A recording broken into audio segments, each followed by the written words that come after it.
भारतीयाची चांगला तुझे भारतीयाची चांगला तुझे भारतीयाची चांगला तुझे भारतीयाची चांगला तुझे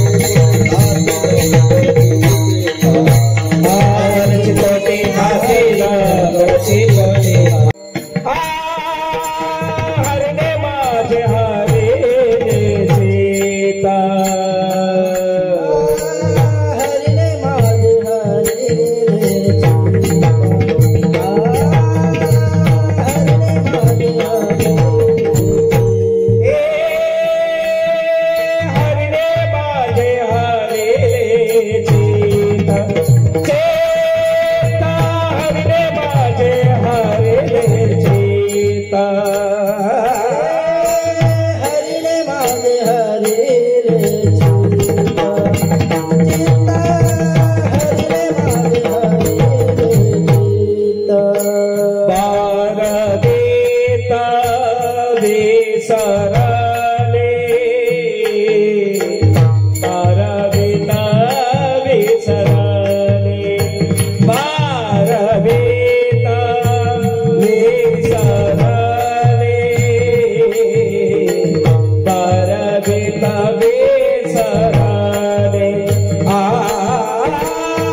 हरिने माझे हरिले चित्त आवाज क्लियर करा हरिने माझे हरिले चित्त भारवित्त विसरले आता कैसे जाऊ घरा नव्हे बरा लौकिक पारखियाशी सांगता गोष्टी घरची कुटी खातील आता कैसी जाऊ घरा नव्हे बरा लौकिक तुका म्हणे निवंत राही तुका म्हणे निवंत राही पाहिले पाही परतोनी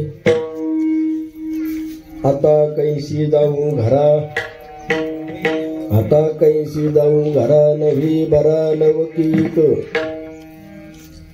पांडुरंगा करू प्रथम नमन दुसरी चरण संताकिया त्यांच्या कृपादाने कथेचा विस्तारू बाबाजी सद्गुरु दास तुका ओम नमो ज्ञानेश्वरा करुणा करा दयाळा तुमचा अनुग्रह लादलू पावन झालू चराचरी मी कळा कुसरी काहीच नेणे बोलतो वचने अतिभाविका तो चिरकतो तो आवाज कमी करायचा चिरकला नाही पाहिजे आणि प्लेन आवाज आला पाहिजे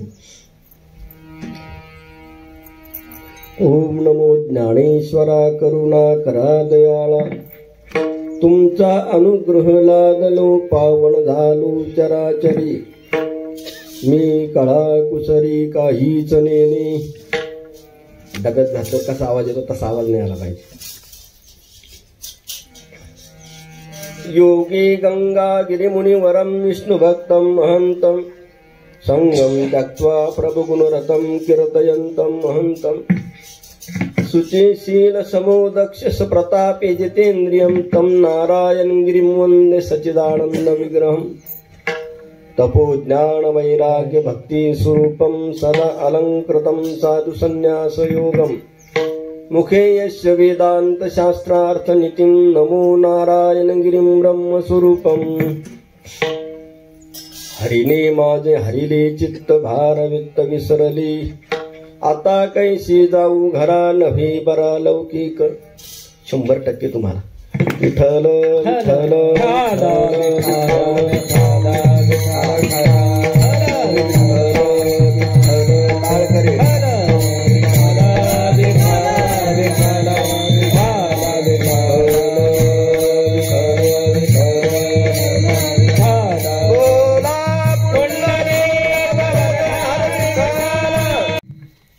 साई चरित्र पारायण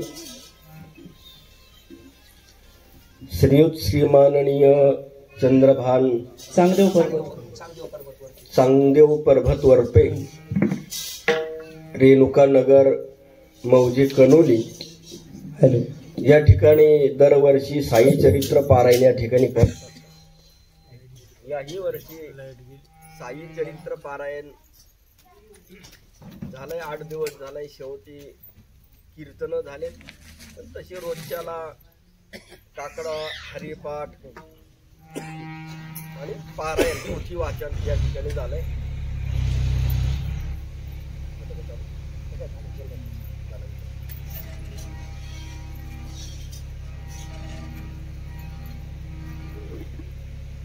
महाराष्ट्र ही भूमी संतांची भूमी आहे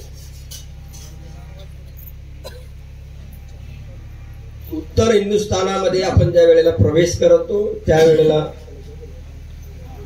देवभूमी उत्तराखंड में आपका स्वागत आहे असं तिथं लिहिल्या जातं तसं मलाही असं वाटतं की महाराष्ट्रात आलं की संत भूमी आपका स्वागत करते आहे या महाराष्ट्र संत भूमीमध्ये आपलं स्वागत आहे अशी पाठी महाराष्ट्र सरकारनं सीमेवर लावली तर खूप चांगलं होईल वा वा अनगणित संत ह्या महाराष्ट्राच्या भूमीनं आपल्याला दिलेले आहेत त्यामध्ये साईबाबा आपल्या सगळ्यांना नगर जिल्ह्याचं भूषण आहे नगर जिल्ह्याचं भूषण खूप आहे नगर जिल्ह्यात बरेच साधू संत होऊन गेले सांगितलं तेवढं कमी होईल सांगू तेवढं कमी पडेल ज्या साईबाबांचा परिचय ज्यांनी करून दिला ते सद्गुरू योगीराज गंगागिरीजी महाराज वा आपल्या सगळ्याला ज्ञात आहे गंगागिरी महाराजांच्या पुण्यतिथीचा अखंड हरिनाम सप्ताह चालू आहे कालच्याला एकादशी झाली आज द्वादशी आहे काल भरपूर गर्दी होती आज थोडी ओसरली पुण्यतिथीला परत वाढल पुण्यतिथीमध्ये पर्व येत आहेत एकादशीचं पर्व मध्यावर येत आहे म्हणजे बेटात पुण्यतिथी सप्ताह झालं त्याच्यातलं सांगतो तर तुम्ही काय अपरिचित आहे असं काही नाही सगळे बेटात जाणारीच माणसं कनोली गाव हे बेटाचं गाव आहे कनोली गाव हे अखंड भजनाचा सप्ताह करणारं गाव आहे. वा. मग तरी सुद्धा मिरवणुकीला डीजे लावला होता. हे मला वाटतं तुम्ही विसरले म्हणून आठवण करून द्यावा लागली. मला असं वाटलं की मिरवणुकीला बरेच टाळकरी छानपैकी पावले खेळत असतील. पण आल्या आल्या मला डीजेचं दर्शन झालं. मी म्हणलं गावातले भजनी कुठं गेले काय ना. आता मी म्हणणार नाही कारगिलला गेले म्हणून, पण भजनी कुठं गेले हा प्रश्न निर्माण झाला. मगाशी आमच्या दत्तोबाने मला सांगितलं की माझं नाव तो बाल कीर्तनकर झाला. खूप आनंदाची बाब आहे. मला दोन्ही तिन्ही अंगानं बोलावं असं वाटतंय, पण तरी सुद्धा पटल की नाही मला माहित नाही. काही न जाणू एखाद्या वेळेस राग येईल. पण मला असं वाटतं, मी साकूरला काला केल्यानंतर एक मुलगी आली ती माझ्याकडं, कीर्तनकार आहे. ती म्हणली बाबा मी कीर्तन करते. म्हणजे छान आहे, चांगली गोष्ट आहे. कीर्तन करणं ही चांगली गोष्ट आहे, पण कीर्तनाकडे साधना म्हणून बघणं हे त्याहून चांगलं आहे. कीर्तनाकडे व्यवसाय म्हणून कला म्हणून बघू नये. आपण सद्गुरू श्री नारायणगिरी महाराज आपण सगळ्यांनी ऐकलेत. महाराजांची कीर्तन म्हणजे साधना होती, परमार्थाकडे नेण्याची एक वाट होती, रस्ता होता. आपणही बहुधा कला म्हणून त्या कीर्तनाकडे बघू नये, बघण्याचा प्रयत्नही करू नये. मी त्या मुलीला ते सांगत होतो, वर्तमान काळातले कीर्तनकार होण्यापेक्षा भविष्यातले कीर्तनकार होणं गरजेचं आहे. वा वा. तुम्हा सगळ्यांना किती जुळेल पटेल मला माहित नाही.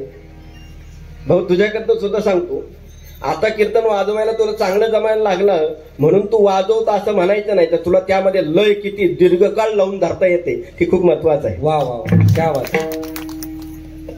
दीर्घकाळ लयमध्ये वाजवणं तो रियाजही होईल आणि त्याच्यानं बेसही तयार होईल, पाया तयार होईल, भक्कमता तयार होईल. आणि म्हणून आपल्या सगळ्यांना बेसची गरज आहे, पायाची गरज आहे. तो पाया जर आपल्याकडे नसेल तर येणाऱ्या भविष्य काळामध्ये आपला निभाव लागणं कठीण आहे. मग तुम्ही कुठल्याही क्षेत्रामध्ये आपली मुलं घाला, पण घालत असताना त्या मुलांचा पाया कसा होईल. आता खूप घाई बरं का महाराज व्हायची.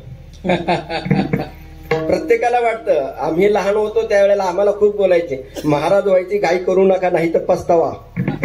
आम्हाला सांगायचे बेटामध्ये अण्णा सांगायचे, दत्तोबांना माहिती आहे अण्णा आम्हाला नेहमी सांगायचं, अरे जो लवकर महाराज झाला ना तो लवकर मावळतो बरं. ज्यानं खूप घाई केली ना तो पुढे निभावणं टिकणं मोठं कठीण आहे. मग लवकर घाई करू नका, उशिरा झाला तर उशिरा मावळेल, नवी मावळतच नाही. ठरा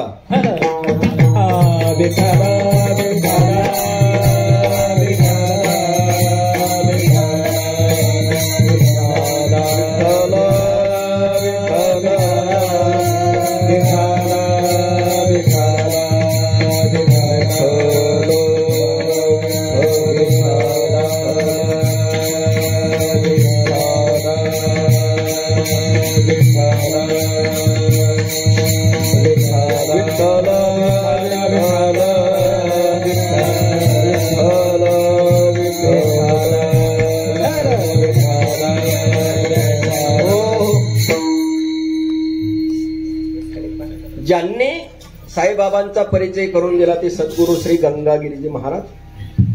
आपण ते सरला बेटाचे गोदावरी धामचे पायिक आहोत.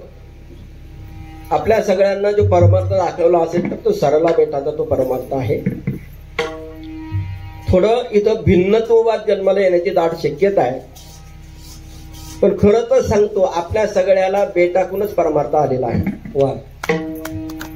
सद्गुरू श्री नारायणगिरीजी महाराजांची जी कीर्तनं ऐकल्यानंतर, गंगागिरी महाराजांचा सप्ताह ह्या परिसरात फिरून गेल्यानंतर जी माणसं परमार्थाची तयार झालीत ती आजही दुसऱ्या तिसऱ्या पिढीपर्यंत जाऊन पोहोचला. 2-2 पिढ्या संपल्या तरी सुद्धा भजन त्या घरातलं संपलेलं नाही. म्हणून तर पुढची तयारी आहे म्हणून तर पुढची तयारी आहे. ह्या बेटाचा परमार्थाचा तो प्रसाद आहे. बेटानं दिलेला तो परमार्थ, बेटानं पाजलेला तो परमार्थ आहे. आणि तोच परमार्थ आपण पुढे नेण्याचा प्रयत्न करावा. पण नेत असताना कला रूपाना नसून सद्गुरूच्या मुखातून आला याचं लक्ष ठेवून आपण ते पुढे नेत जा. हे सगळ्यात महत्वाची बाब आहे. आम्ही साधना करत असताना भिन्न भिन्न अंगानं जरी करत असो पण मागून आलेलं ते पुढच्यांना सांगितलं पाहिजे हे सुद्धा आपण विसरायचं नाहीये. तुम्हाला नाही पटत का? आता मला भीती पण वाटायला लागली, तुम्हाला पटत की नाही काय माहिती.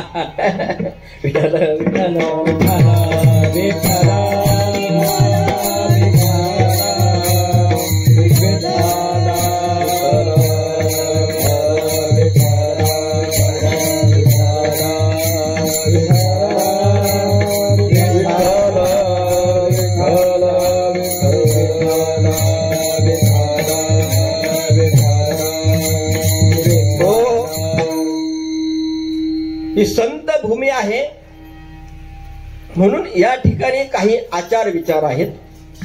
महाराष्ट्र भूमी ही संत भूमी आहे. त्या संत भूमीमध्ये काही आचार विचार त्या संतांच्या मुळेच आहेत आणि त्या संतांना स्मरूनच आपण पुढचे पाऊल ठेवणं हे आपल्याकरता अतिशय महत्वाची बाब असेल. ते आपण न विसरता संतांचं स्मरण ठेवून त्यांचं चिंतन करून आपण पुढे चाललं पाहिजे. आम्ही भिन्न भिन्न अंगानं उपासना जरी करत असू पण आम्हाला उपासनेचा रस्ता दाखवणारे जे आहेत त्यांना विसरून जमणार नाही. त्यांना जर विसरत असू तर आमची साधना तो तेथेची मुखला मनोमार्गे गेला तो तेथेची मुखला हरिपाठ स्थिरावला तो चेतन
आपली साधना त्यांना न स्मरता त्यांचा आठवण न करता जर करत असू कला असं ज्ञानोबराय बोलतात हरिपाठामध्ये तर तसं होऊ नये म्हणून त्यांचं स्मरण आपण ठेवलं पाहिजे.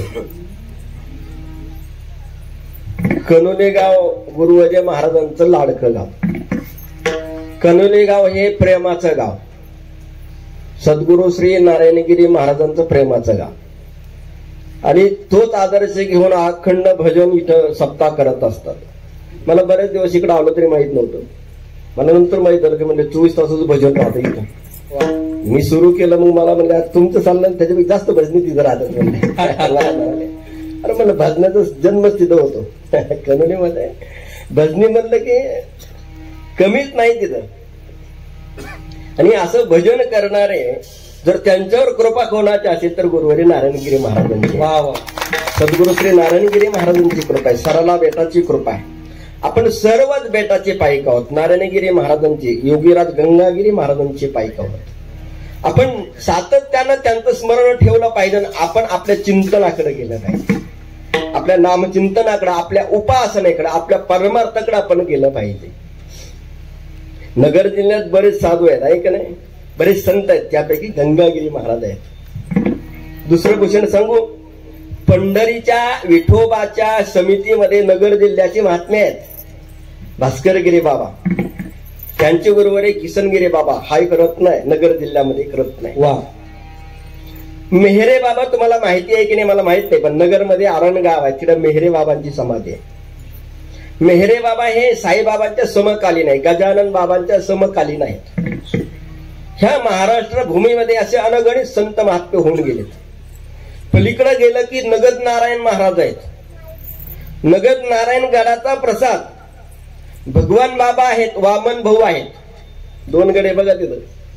नगद नारायण महाराजांचा प्रसाद आहे तो. नगद नारायण गडाचा प्रसाद. शास्त्रीजी म्हणाले होते, आमचं गुरु घराणं जर काय असेल तर नारायणगड आहे. भगवान गडाचे असलेले संत भरपूर येणार पुढे सारखं सगळ्यात इथे या हे पुरुष मंडळ बसले होते तिथे या. संतांचं चरित्र आपण गायलं पाहिजे. संतांचं चरित्र आपण पठन केलं पाहिजे. संतांचं चरित्र आपण वाचन केलं पाहिजे. संत चरित्र वाचल्यावर काय होतं तर संत चरित्र वाचलं की परमार्थाची उपरती वृत्ती तयार होते. म्हणून इथं साई चरित्र पारायण होतं.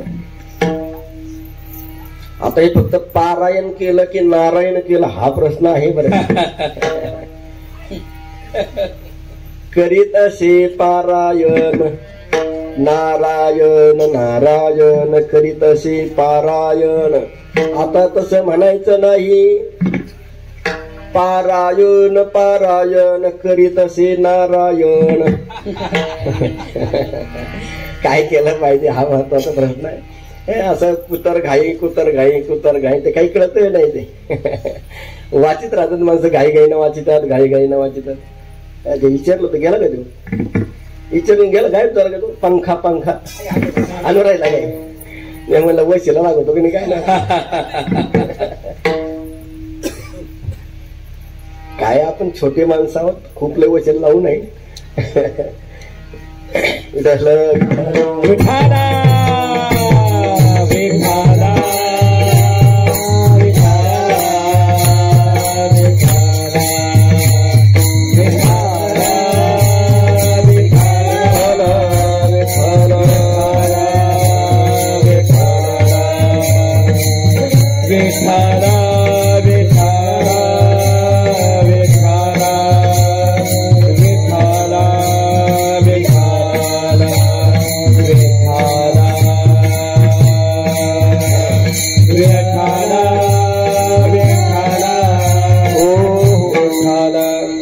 घेता सज्जनाची नावे लेघे माझी वाचा तुटी.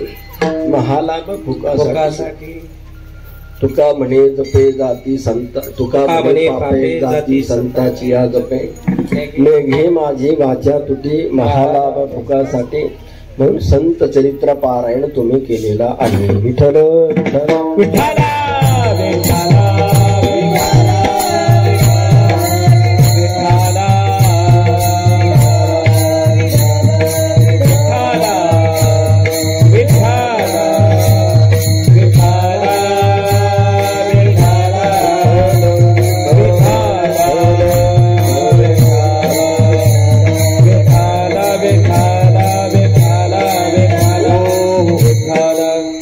चार 5 दिवस उत्सव झाला, पारायण झालं. शेवटी कीर्तनही झाले. आज 3रं कीर्तन आहे. ते समारोपाचं प्रसादाचं कीर्तन आहे. दंडक आहे वारकरी पंथाचा. बोलावं असं वाटतं पण बोलू का नको असा प्रश्न निर्माण होतो. नाही बोललेलंच बरं. काय नकोच बोललेलं चांगलं असतं. बोलून नको ते प्रश्न निर्माण होतात. उगाच आता आपल्या समोर टीव्ही चालू आहे. तुम्हा सगळ्याला पण तो प्रश्न निर्माण होईल. मला कोणीतरी विचारलं होतं, तुम्ही वैष्णव उपासक आहात तर तुम्ही वेगळी कशी उपासना करू शकता? मला इथं आल्यानंतर जे जाणवलं ते मी बोललो बरं. पण मला कोणीतरी विचारलं, मला काही बोलता आलं नाही. तुमच्याकडे उत्तर असलं तर मला सांगा. पण मी त्यावेळेला हे सांगितलं की आम्ही सगळ्यांची उपासक आहोत. माझ्या मनातला प्रश्न एवढाच होता. त्या प्रश्नाचं उत्तर एवढंच जाणवलं. पंढरपूरला वारकरी जाताना जे मंदिर दिसतं तिथं ते अभंग म्हणतात. मंदिर कशाचं हे महत्वाचं नाहीये, पण आमच्या एक आराध्याचं असलेलं एक अधिष्ठान आहे, त्याचं एक निवासस्थान आहे, त्याला मंदिर म्हणतात. तिथं आम्ही अभंग म्हणतो ना, त्यावेळेला त्या देवालयात कोणत्या पंथाचा देव आहे हे आम्ही पाहत नाही, तर आम्ही तिथं देव आहे हे पाहतो. ह्या त्याचं उत्तर आहे. विठ्ठल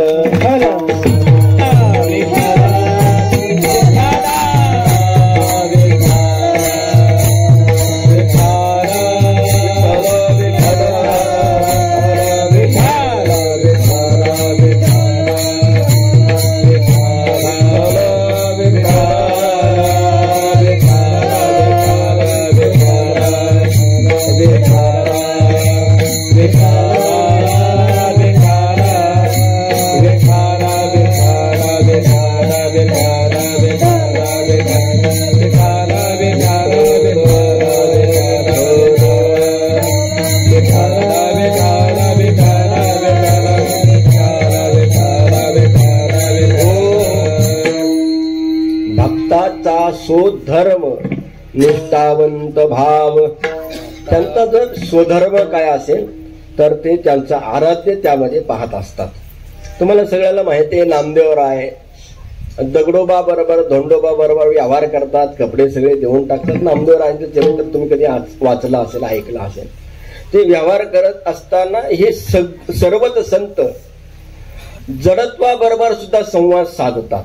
म्हणजे दगडाबरोबर सुद्धा ते बोलतात, दगडाबरोबर सुद्धा ते व्यवहार करतात. नामदेवराय कपडे विकायला जातात. त्यांच्या पिताश्रीने सांगितलं, म्हणले आता इथून पुढे तू व्यवहार तू करायचा, बाजार तू करायचा. ते कपडे विकायला गेले, बाजारात गिराईकच लागले नाही. ते त्यांच्या भजनात रंगलेले होते, त्यांच्या नादात होते. येणारे गिराईक पाहत होतं, व्यापारी पाहत होते, पण त्यांच्याकडे ते लक्ष दिलं की नामदेवरायांचं इकडे लक्षच नाही. व्यवहारापासून ते परावृत्त झालेले, ते त्यांच्या भजनात रंगलेले. त्यावेळेला नामदेवरायांनी गाठोडं बांधलं, निघाले मागच्या गावाला. निघाले त्यावेळेला ऊन झालं होतं, भरपूर ऊन होतं, उन्हाळ्याचे दिवस होते. विश्रांतीला थांबले, पण विचार केला, म्हणले काय धोंडोबा उन्हात तळपता आहात तुम्ही. मोठमोठाले दगड होते आणि ते दगडाबरोबर संवाद साधायला लागले, बोलायला लागले नामदेवराय. कल्पना करा, आपलं तसं होणार नाही. आपण ते करणार नाहीच, कारण आपण नामदेवराय नाही. नामदेवरायांनी त्या धोंडोबा बरोबर संवाद साधला. काय धोंडोबा, उन्हात तळपता आहात, तुमच्यावर सावली नाहीये, मग मी तुमच्यावर सावली टाकतो. म्हणजे माझ्या जवळचे जे कपडे आहेत ना, ते तुमच्यावर टाकतो. उघडे नागडे आहात तुम्ही, वस्त्र परिधान कपडे घातलेले नाही आहेत, मग मी तुम्हाला कपडे देतो, पण याचे पैसे मग कोण देईल. म्हणले पुढच्या बाजारी. तेच पलीकडून होऊन म्हणतात, पुढच्या बाजारी देईल. नामदेवराय बोलतायत, दगड कुठे बोलतो होय.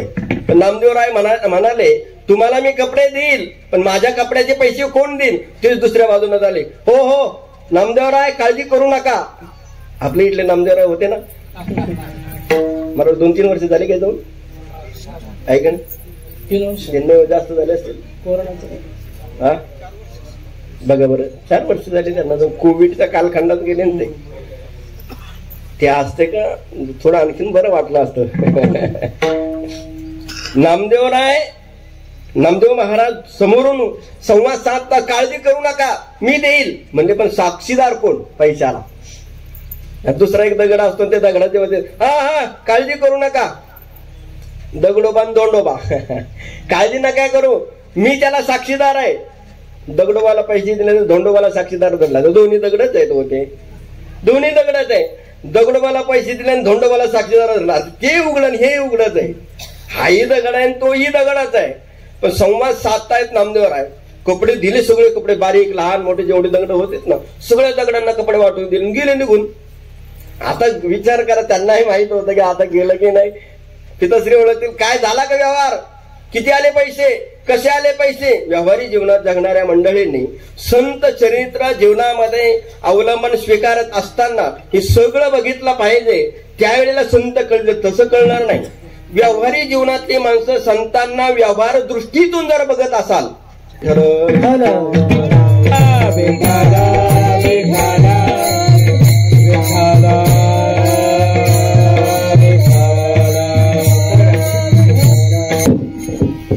धोंडोबा आणि दगडोबा दोघांशी संवाद सांगतात. नामदेवराय बोलतात दोघा बरोबर, कपडे देतो, उन्हात तळपतात तुम्ही, उन्हानं तापलात, कपडे नाही तुमच्या अंगावर,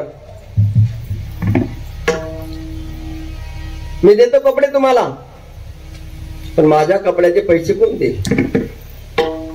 नामदेवराय दुसऱ्या बाजूला होऊन सांगतात, पुढच्या बाजारात देऊ, काळजी करू नका, तुमचे बुडवणार नाहीत. नामदेवराय दोन्ही बाजूने बोलतात. अहो तुम्ही पैसे द्याल, त्याला कोणी साक्षीदार नको का, कोणीतरी साक्षीदार असला पाहिजे ना.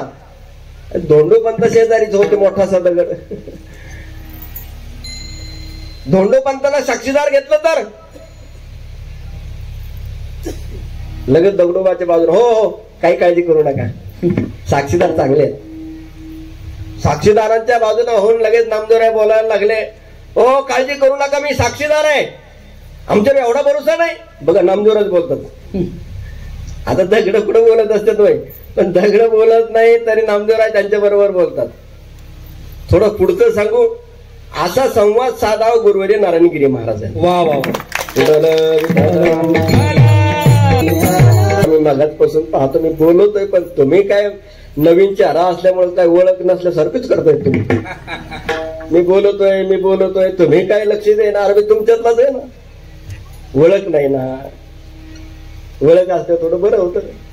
ओळखीचे चेहरे नाही तर काय करावं. हा नवीन चेहरा आहे पण बेटातलाच आहे, नवीन तुमच्या करता असलं तरी. विठ्ठल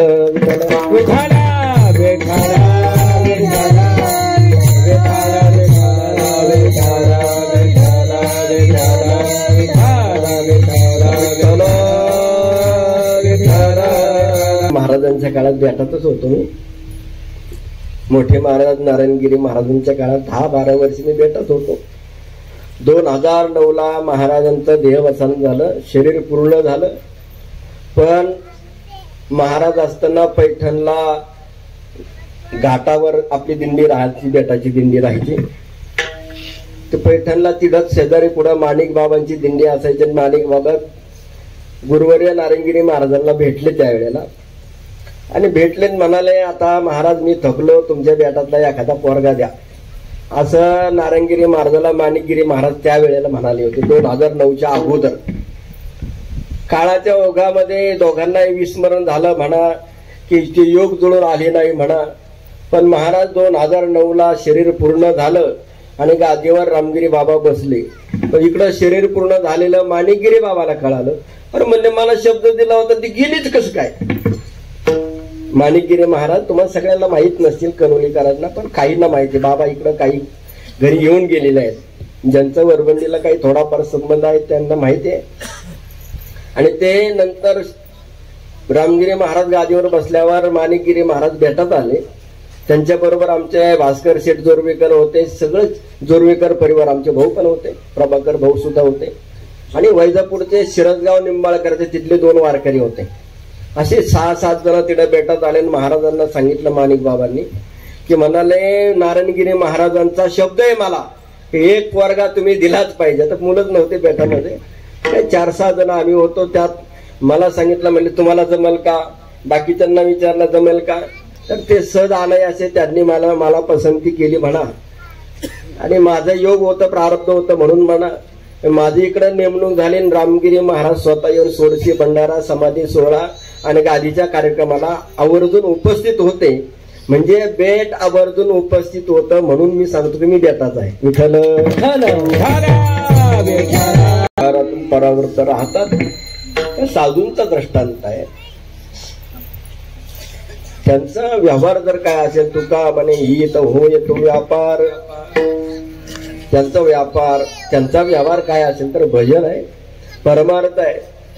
त्यांचा व्यवहार सुद्धा परमार्थ आहे. आमचा परमार्थ सुद्धा व्यवहार आहे. आमचा परमार्थ सुद्धा व्यवहार आहे, तर त्यांचा व्यवहार सुद्धा परमार्थ आहे. आम्हाला हेच तर करायचं आहे. आमचा प्रपंच सुद्धा भजन झालं पाहिजे, आमचा व्यवहार सुद्धा भजन झालं पाहिजे. म्हणून संतांचं स्मरण ठेवायचंय. विठ्ठल एक कापडा देतो, या कापडाचा असलेला व्यवहार कोण पूर्ण करेल, कोण चुकते करतील पैसे. दोन्ही बाजूला नामदेवराय बोलले, कपडे दिले, सगळे संपवले कपडे आणि घरी गेले. मंदिरात जाऊनच भजन करायला लागले. त्यांना माहिती आता दगड कुठे पैसे देणार आहेत, साधू येते.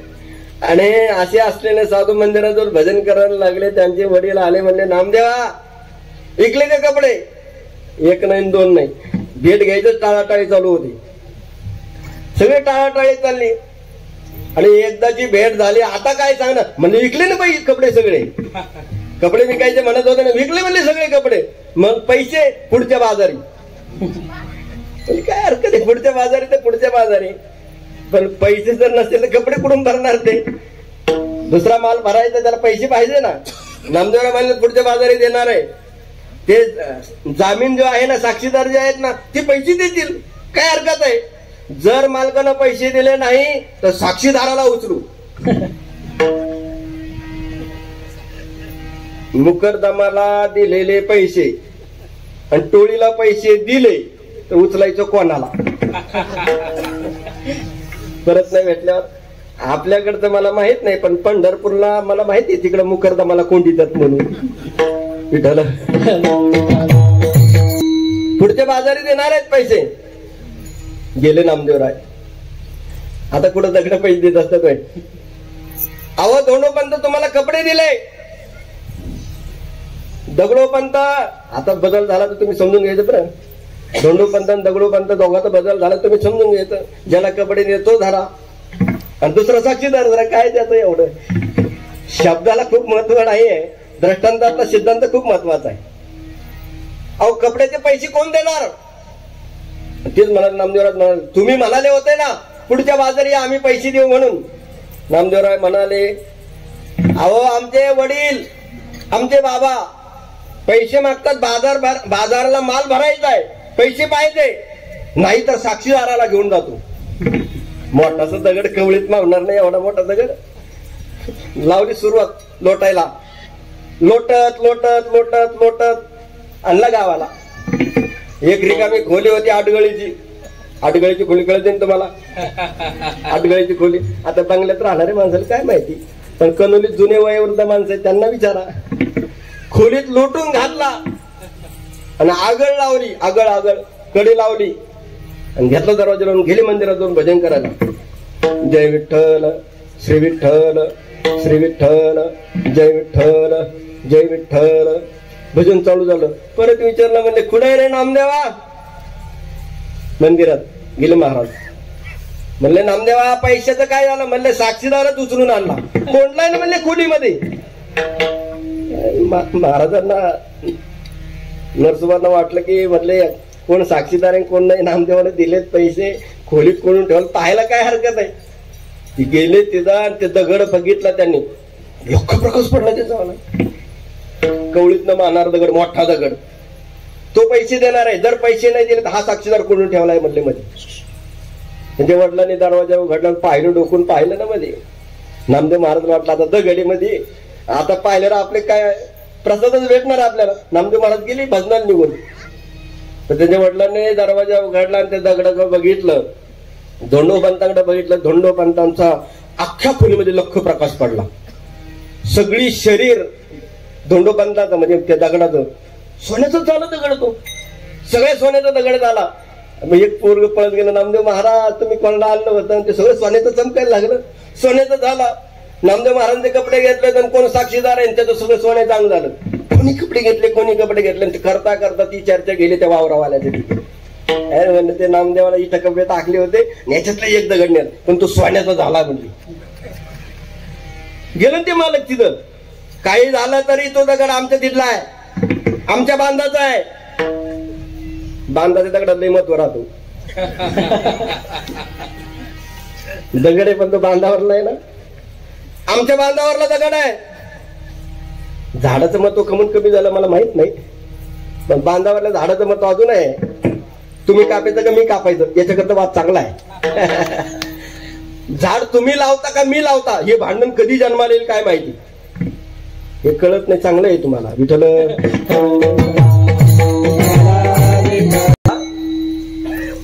आणि तो शेतकऱ्यानं सांगितलं आमच्या बांधावरला दगड आहे तो. म्हणले जोपर्यंत कापडाचे पैसे देत नाही तोपर्यंत याला आम्ही सोडणार नाही. तो करणारा काय करीत नाही. करता करावेत आहे. फक्त त्याचं वहन आपण केलं पाहिजे. त्याच्यावर सोपून दिलं पाहिजे. योग क्षेम मोहाम्य आपण त्याला वहन करायला सांगितलं पाहिजे. त्याच्यावर सोडून दिलं पाहिजे. सोपवलं पाहिजे. पण आमची तेवढी भक्ती नाही म्हणून आम्हाला अनुभव येत नाही. पण तुटपुंजे अनुभव आम्हाला येतात. काल कोण म्हातारा आलता का संध्याकाळी मला म्हणलं बाबा बोर घ्यायचंय तेवढीच एक इच्छा राहिली. हलत होता तो. तेवढीच एक इच्छा राहिली पण बोरला पाणी लागलं पाहिजे मला. लागलं. काळजीच करू नका म्हणतं. बागायची भागात आहे नदीच्या कडाला आहे पाटाच्या कडाला पाणी नाही लागणार तर काय होईल. मी म्हणलं लागेल ना पाणी नको ना काळजी करू. ते 4 वेळेला मला उभं राहता येत नव्हतं पण तो 4 वेळेला मला म्हणला बाबा एवढीच इच्छा राहिली बोरला पाणी लागलं पाहिजे. म्हणलं लागेल नको काळजी करू. हातात काठी ते हातात देणं काठी. कशाला बोर घेतो. ज्याला पाणी पाहिजे तो बघन ना. तू कशाला काळजी करतोस. नामदेवरायांचा ज्या बांधावरून ज्यांच्या बांधावरून दगड आणला होता तो म्हणाला दगड आमच्या दीडला आहे. त्याला माहिती होतं तो दगड नाही आता सोन्यात झालाय म्हणून. कपड्याचे पैसे जेव्हा देईल तेव्हा हा याची सुटका होईल त्याची सुटका होणार नाही. माणसं खूप स्वार्थी असतात हो. बांधावर उपयोगाचा नसला तर लुटून देतात माणसं बाजूला. पण सोन्याचं झालं कळाल्यावर तुमच्याकडे कमी आहे, आमच्या डोंगरात खूप आहेत. खाणीचे खाणीचे आहेत. तुम्हाला घर बांधायचं असले की आमच्याकडे या. कोणाचे दगड निघतात. मला वाटतं आपल्याकडं कोल्हेवाडीचे दगड चांगलं सांगतात आहे का नाही. तो नरम आहे गाडवायला. नेवाशाचा दगडही चांगला सांगतात. माणिक बाबांनी बरीच दगडी मंदिरं बांधलेत. खूप छान छान दगड बांधले. त्याच्यामुळे आम्हाला थोडं थोडं कळतं दगडातलं. पण दगडातच चांगले निघतात. एखादा हिरा. विठ्ठल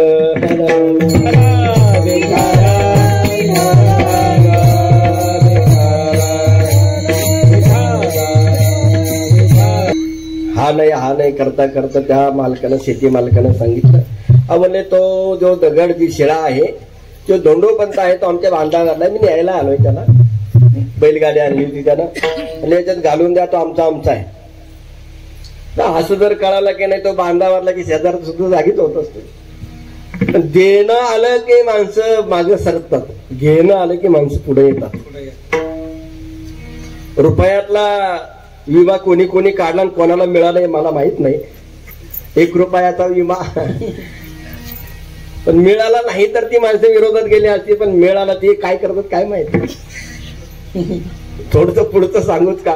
1500 रुपये सगळ्याला मिळाले असतील पण मिळाले नाही सगळेच म्हणतात. हे बरोबर मिळालेच की आम्हाला मिळाले नाही असं नाही. पण थोडस आणखीन पुढचं सांगू. 1500 काहींना जरी मिळाले असतील तर वृद्धापकाळाचे सगळ्यांना मिळालेच की. कोणाला मिळाले नाही. संजय गांधी निराधार ते भेटलेच की आपल्या सगळ्यांना. मग कोणीच राहिलं नाही. आम्हाला फुकटात घ्यायची सवय लागली म्हणून तर दगडाचं भांडण आहे. फुकटात घ्यायची सवय लागली म्हणून दगडातलं भांडण आहे. ते भांडण मिटावं याकरता संत विचार. साधा एका बाजूला व्यवहार जर कळत नसेल, दगडाला कपडे जर देत असतील तर त्यांचा हाताचा स्पर्श झाला की ती शिळा तो दगड सोन्याचाही होतो. हे संत चरित्र आहे. हे संत चरित्र आहे. ते संत चरित्र पारायण आपल्याकडे झालेलं आहे. एकेकाळी दिव्याला तेल मिळत नव्हतं. पाण्याचं तेल केलं. एका बाजूला स्वयंपाकाला तूप भेटत नव्हतं, पाण्याचं तूप केलं. हे आपल्या सगळ्यांच्या स्मरणात असावं. ज्यांनी पाण्याचं तूप केलं त्यांनी पाण्याचा तेल करणारे साधू दाखवलेत. तुम्हाला टाळ्या वाजवा म्हणजे मी खुश होईल असं नाही, पण तुम्हाला कळाले पण टाळ्या वाजवले तर बरं आहे. विठ्ठला विठ्ठला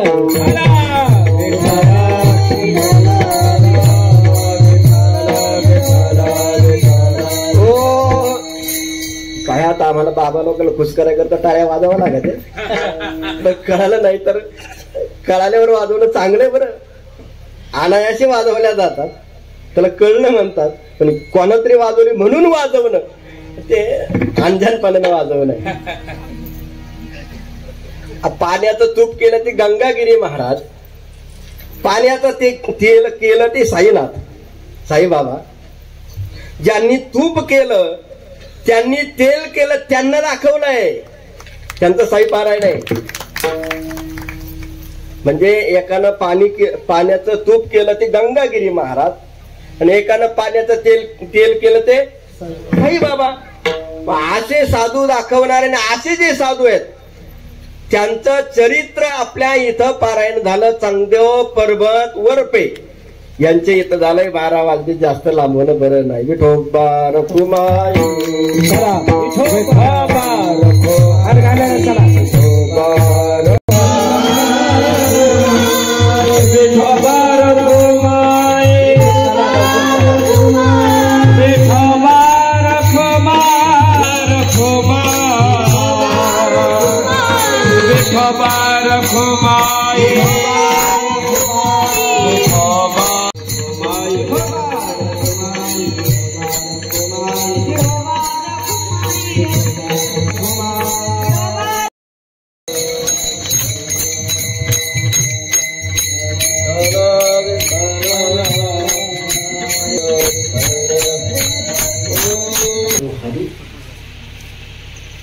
महाराज सांगतात तो चित्ताचं हरण करतो, विकाराचं हरण करतो अहंकाराचं हरण करतो तो परमात्मा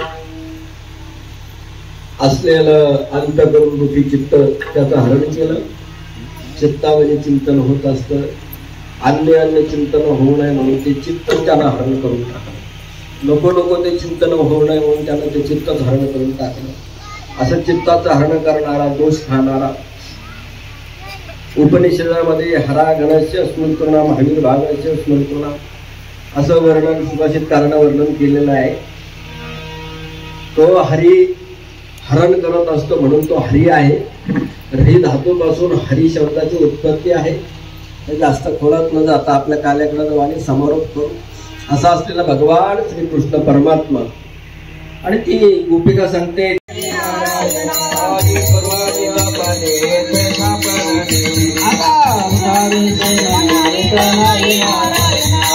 तुका मने भोग गेला देवारे लाला आता उठावेसे मला करोनी आरती आता ववालो श्रीपती आता तुराने पहाव सकाळ पुण्यावत तुम्ही बाळा आता तुराने तुका वाहे काळी होता सन्निध जवळी आता तुराने नवसा प्रेमाचा प्रेम आरती गोविंदा देव वाळती धन्य धन्य बाबा बाबा